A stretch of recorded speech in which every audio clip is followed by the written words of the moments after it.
Vous avez travaillé à Mirouel, vous êtes donc chargé de mission réhabilitation énergétique du bâti au Conseil régional de Bourgogne.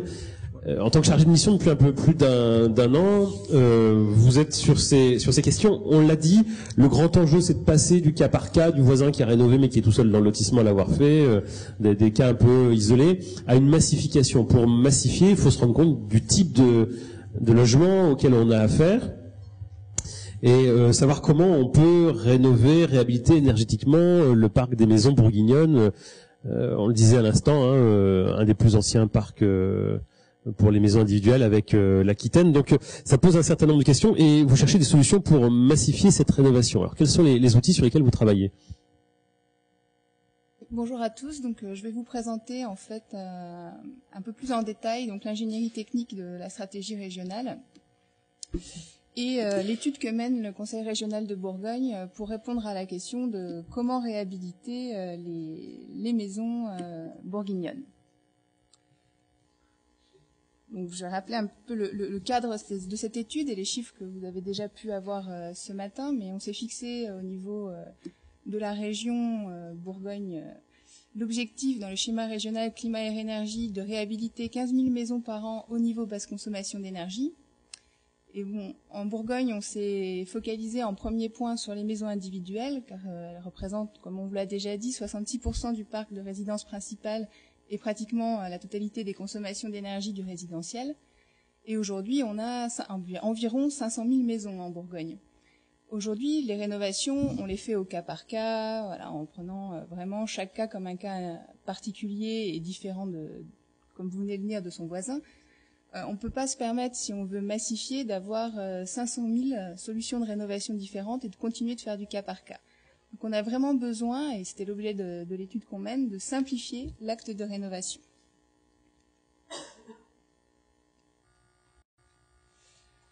Donc c'est dans cet objectif-là qu'on a voulu définir des solutions techniques de référence.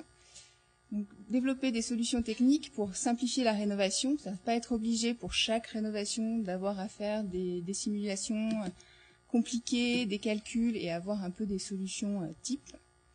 Pour permettre aussi le développement de solutions industrielles qui pourront faire baisser les coûts. C'est-à-dire que si on n'a qu'un certain nombre, certains cas de résistance, voilà, on va avoir des offres sur le marché qui vont pouvoir se développer. Et pour faciliter aussi la montée en compétence des professionnels du bâtiment, notamment sur la maison individuelle, on a souvent des petites entreprises qui vont intervenir, et pour leur permettre de pouvoir proposer des solutions un peu clés en main à leurs clients. Et l'autre côté qu'on voulait surtout garder, c'était de bien prendre en compte les caractéristiques architecturales du parc bourguignon. On a un parc qui est riche au niveau architectural et qu'on veut conserver. Et donc l'idée n'est pas du tout d'uniformiser le patrimoine bâti en mettant la même solution à toutes les maisons, une isolation par l'extérieur, et on n'en parle plus. L'idée, c'est vraiment de prendre en compte toutes ces particularités, et notamment le fait que les maisons bourguignonnes, comme on vous l'a déjà dit, elles sont en grande partie anciennes, beaucoup datent d'avant 1915, donc avec des murs particuliers, des murs en pierre, des murs en pisé, en torchis, où il faut vraiment prendre en compte cette particularité et prendre en compte la gestion de la vapeur d'eau dans ces murs. Donc cette mission, elle a été confiée à un groupement qui combinait les compétences en termes d'architecture, donc le cabinet d'architectes Toposcope, et les compétences en matière thermique, le bureau d'études thermiques Cénova.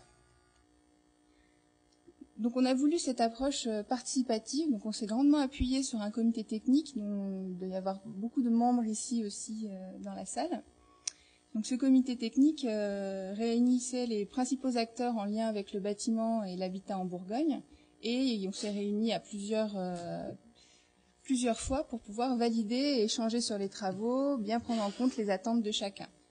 Donc ce comité technique, il était composé, bien sûr, des artisans et des professionnels, donc des représentants avec la CAPEB, la FFB, la Chambre des métiers, de l'aspect architectural patrimoine avec des représentants des architectes, de Maisons Paysannes de France, des architectes des bâtiments de France, du CAUE, de l'aspect énergétique avec les espaces info-énergie, Bourgogne Bâtiment Durable, les syndicats d'énergie, EDF, GDF, et des collectivités et de l'État.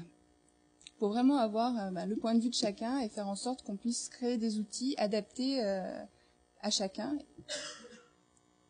Donc le résultat, donc cette étude a amené la création de 3 outils, donc à la destination des particuliers mais aussi des professionnels.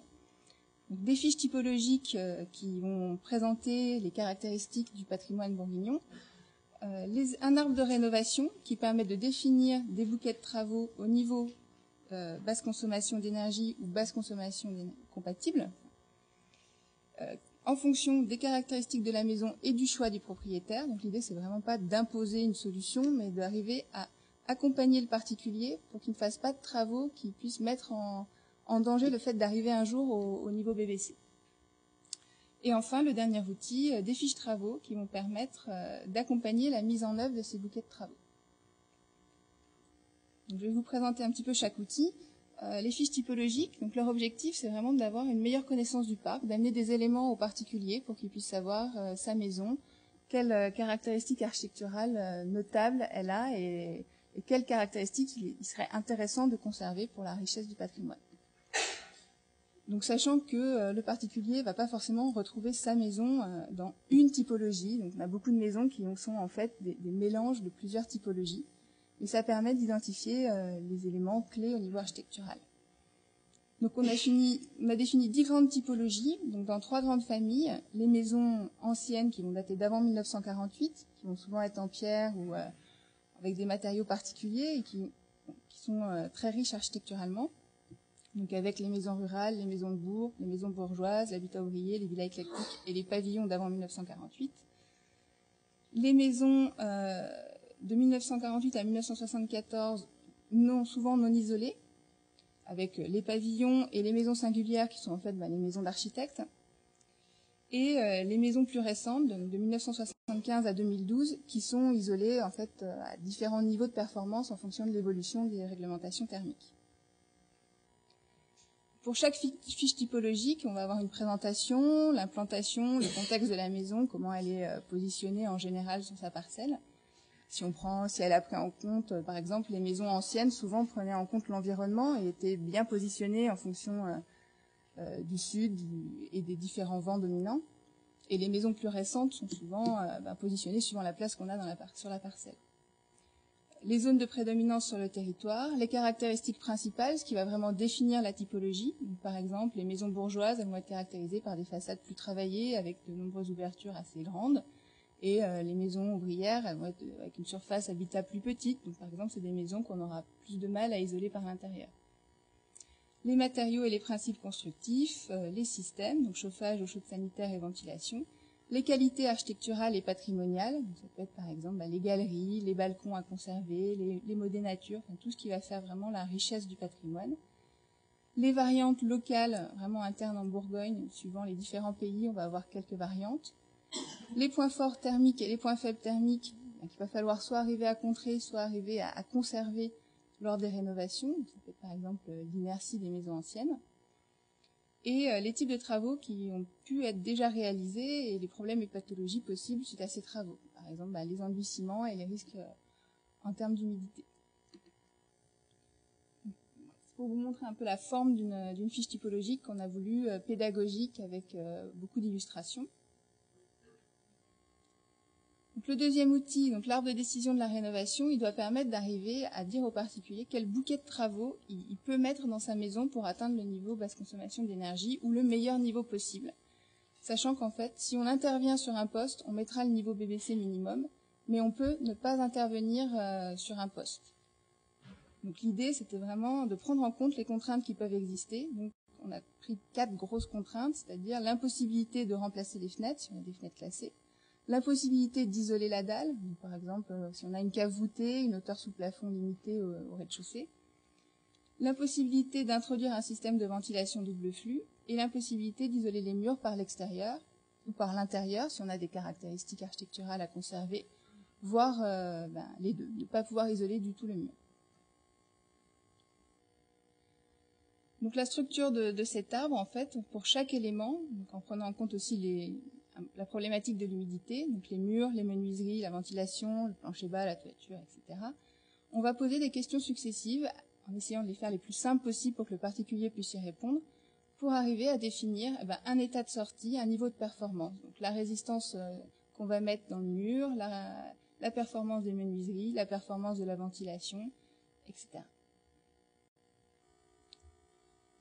Donc l'objectif, comme je vous ai dit, c'est d'atteindre le niveau BBC ou le meilleur niveau possible compte tenu des contraintes, donc avec une succession de questions simples, et en prenant en compte les contraintes existantes, et notamment les contraintes architecturales. Donc on va poser la question au particulier, est-ce que vous avez des caractéristiques extérieures sur votre façade que vous voulez conserver? On lui laisse le choix et on le renvoie aussi aux obligations si on est sur un bâtiment qui peut être classé. Donc pour chaque élément, on va avoir la performance à atteindre, donc le bouquet de travaux à mettre en place. Donc là, par exemple, pour les menuiseries, on va demander au particulier quelle est la menuiserie aujourd'hui qu'il a sur sa maison. Donc si par exemple le particulier a aujourd'hui des simples vitrages, on lui demande s'il a des contraintes architecturales spécifiques, et s'il n'y en a pas, on le dirige vers un double vitrage ou voire un triple vitrage, suivant le niveau de performance qu'il vise, s'il veut avoir un meilleur niveau que le niveau BBC, ou s'il a besoin de compenser un autre élément qu'il n'aura pas pu isoler. Par exemple, une maison sur terre-plein qu'on ne pourrait pas isoler, on va inciter le particulier à mettre en place un triple vitrage s'il veut atteindre le niveau de basse consommation d'énergie. Donc une fois qu'on a ces bouquets de travaux, les fiches travaux vont permettre d'indiquer aux particuliers et aussi aux professionnels comment mettre en place le bouquet de travaux recommandé par l'arbre. Donc c'est des fiches qui sont vraiment à destination à la fois de l'artisan pour qu'il puisse avoir toutes les informations et surtout les informations, parce qu'on sait que le menuisier sait poser ses fenêtres, mais de bien faire attention à toutes les interfaces, à bien poser les bonnes questions, à demander aux particuliers est-ce que vous avez prévu d'isoler vos murs pour voir où mettre la menuiserie? Est-ce que vous avez bien pris en compte la ventilation si vous améliorez vos vitrages vont bien mettre en place la ventilation adaptée, etc. Et aussi aux particuliers pour qu'ils puissent bien discuter et comprendre tous ces points avec les artisans. Bien demander à l'artisan s'il a pris en compte les ponts thermiques et aussi avoir un ordre de grandeur de coût pour pouvoir avoir un esprit aussi critique sur les devis. Donc on a réalisé 7 fiches, donc en lien avec l'arbre de rénovation. Une fiche sur tous les diagnostics préalables nécessaires et les points d'attention à avoir, donc en termes d'humidité, de parasites. Une fiche sur les volumes chauffés, le comportement thermique, notamment pour pouvoir aussi alerter le particulier sur le fait de pouvoir rationaliser, par exemple, la surface chauffée. Une fiche sur l'isolation des murs, sur les menuiseries, sur l'isolation des toitures, sur l'isolation des planchers et une fiche sur la ventilation. Et donc chaque fiche, on va bien aborder les points d'attention sur les ponts thermiques et l'étanchéité à l'air. Donc dans chaque fiche, on va rappeler les performances thermiques qui sont visées dans l'arbre. On va avoir à chaque fois 4 ou 5 niveaux.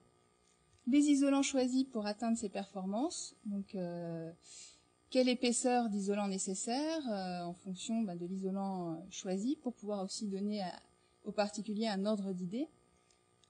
Les différents isolants et leurs avantages. Et comment mettre en œuvre ces isolants.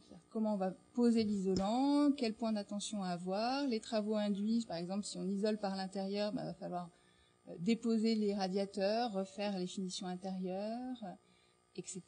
La prise en compte des éléments d'architecture avec un renvoi vers les fiches typologiques, le traitement des ponts thermiques, le traitement de l'étanchéité à l'air et la gestion des interfaces. Et à chaque fois, donc un chiffrage et un ordre de grandeur de coût pour la solution BBC.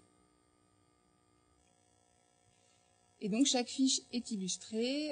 Donc par exemple là, on va avoir l'illustration du pont thermique sur le mur de Refend où on va avoir besoin, si on a une isolation intérieure, de faire un retour de l'isolation pour traiter ce pont thermique. Donc sur chaque fiche, on va bien faire attention de pouvoir représenter les différents cas pour pouvoir apporter ces points à la fois à l'artisan et aux particuliers.